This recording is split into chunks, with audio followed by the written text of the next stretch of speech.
Vandana Shiva reveals those behind the push for farming without farmers and food without farms, if that's even possible. This is surreal.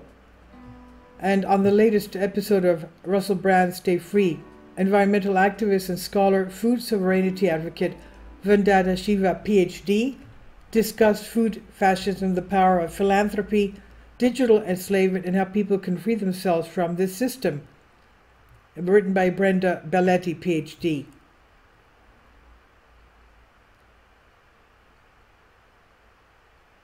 Human beings cannot have a relationship with nature, land, and one another, it seems increasingly, without the intercedence of this corporate power. This is what comedian, political commentator Russell Brand told scholar and environmental activist Vandana Shiva, PhD, on the latest episode of his Stay Free podcast. And he asked Shiva, a food sovereignty and environmental activist, to explain how this corporate takeover of nature happened. Shiva said the privatization of land and resources under colonialism was the first step in transforming nature into either a mine or a dump. Today, she said, privatization has become so entrenched that mega corporation Cargill can own every chicken production facility, and even input needed to raise chickens, and then dump all of the waste into public rivers.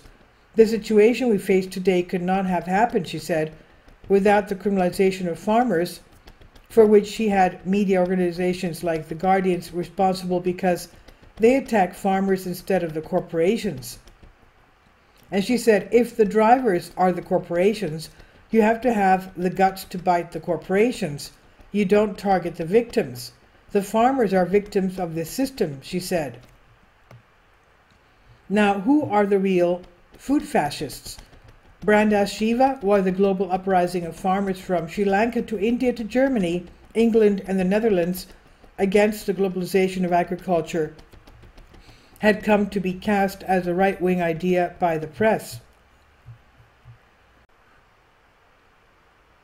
Shiva told Mussolini herself defined fascism as the convergence of economic and political power.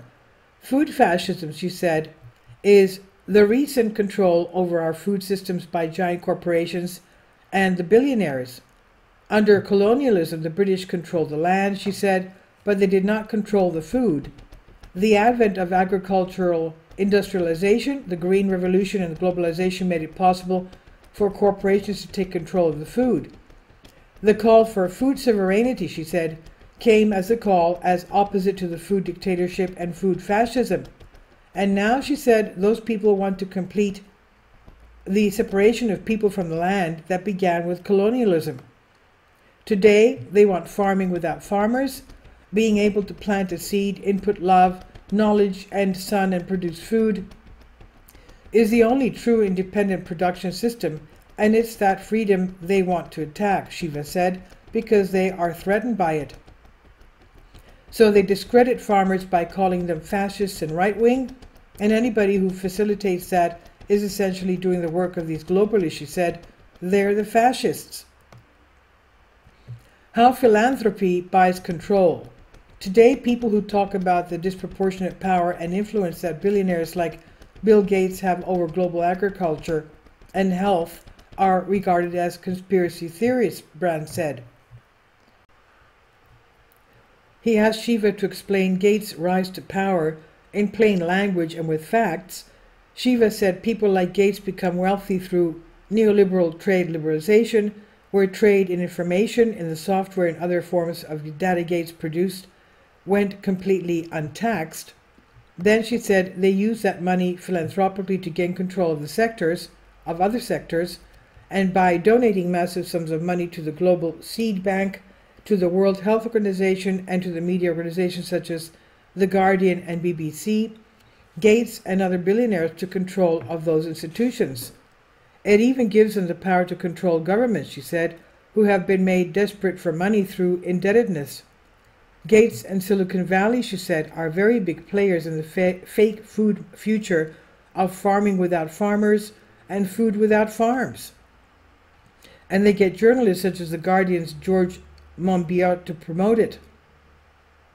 Shiva said the vision is built on an imaged promise of an imagined future that we are never going to arrive at, because when you get there, you'll find it doesn't belong to you, it belongs to them. The systems that support their vision of the future appear to offer us convenience, but in reality, she said, maintaining them takes all of our time. Many indigenous people, she said, still have a lot of time to enjoy life because they are not chasing enslavement through consumption.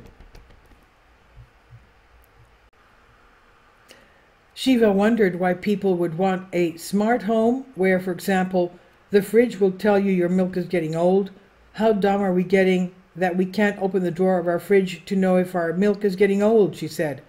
All that is surveillance data, she said, and processing that data takes big servers. The tiny bits of enslavement we are getting into is production 4% of greenhouse gases, which is more than the aviation sector, she said. And she adds, so not only is it a very foolish kind of slavery, it's a huge ecological footprint in the planet, and yes, we can't afford it, so we have to learn to walk lightly. Data is the new oil. Brand said he was alarmed at the increasing pace of desacralization, where people prioritize materialism over spirituality and lose control of their own lives. He asked Shiva how she thought censorship, the inhibition of free speech, and the ability of the media to shut down dialogue fed into this process. Shiva said it was part of a system of total control that takes that control, it makes the control highly profitable.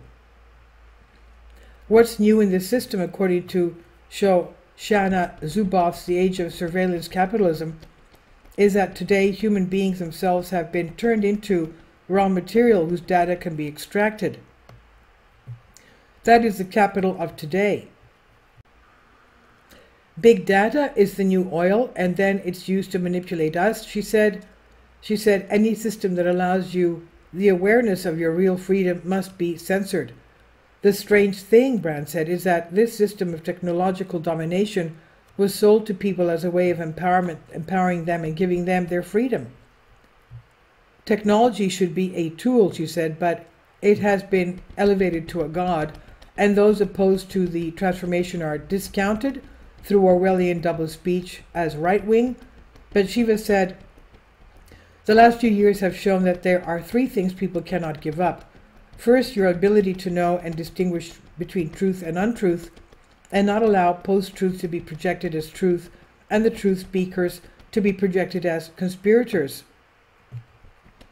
The second is our ability to relate to each other without the intervention of a surveillance state and surveillance corporation. And third, because food is what makes us, it becomes our blood, our cells, our brain. In other words, Brand said, speak freely, tell the truth, communicate freely, grow your own food, don't eat things grown in labs, don't eat bugs, and don't listen to people who want to promote it. This is from Children's Defense, and it's on Out of Minds 2 by Brenda Balletti, PhD. Please leave your comments, and thank you for your support. Please support my Patreon account. The daily posts are 5 videos daily, and they are totally different from what I have on my YouTube channel. Thank you so much for your support, and that you find all my content so interesting. You'll find the Patreon account details in the description box below.